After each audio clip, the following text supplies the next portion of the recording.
Calharo, para a sexta-feira, o sábado e o domingo, como é que o tempo deve se comportar, já pelos modelos um pouco mais atualizados agora nesse boletim?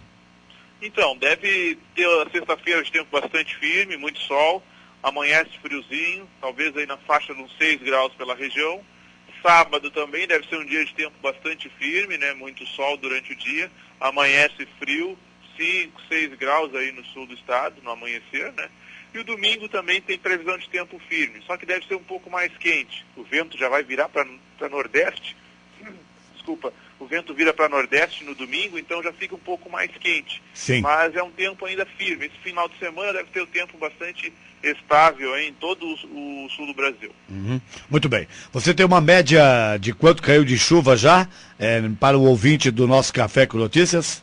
Então, entre o dia 19, 20 e até agora pela manhã, os volumes de chuva oscilaram entre 60 e 70 milímetros aí no sul do estado, né? Bastante chuva, em praticamente aí 48, 50 horas mais ou menos de chuva, teve esse volume. Somando com o que já tinha ocorrido nos últimos dias, que deu em torno de 50 milímetros, atingimos uma média aí de 110, 120 já. Então, a média do mês, aqui para o sul do estado, oscila em torno de 120 milímetros, já estaria sendo alcançada, né? Então a expectativa é com mais chuva, que deve chegar aí na semana que vem, a chuva deve ficar acima da média nesse mês de julho aí no sul do estado.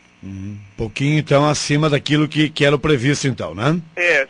A média é 120, deve chegar a valores aí de fechar o mês com volume de chuva próximo a 150 milímetros. Então deve chover uma chuva um pouco acima da média. Perfeito, muito bem.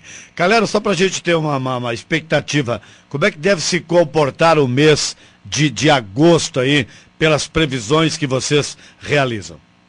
Então, pelos prognósticos que ainda tinham aí do mês passado, né, agosto deve ser um mês com chuvas bem constantes ainda, né, como foi julho.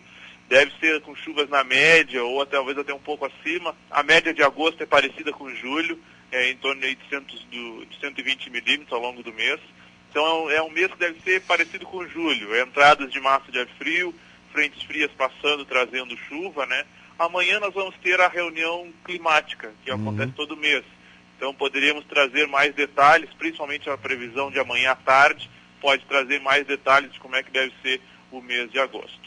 Perfeito, então. Então a gente aguarda então para ver direitinho aí o mês também de agosto. De repente, na próxima semana a gente conversa com maiores detalhes então para o ouvinte aqui do nosso Café com Notícias, né? Isso, a gente faz mais atualizado, né? Ver como é que está o padrão agora, para ver se agosto deve se comportar como estava sendo previsto. Perfeito, então.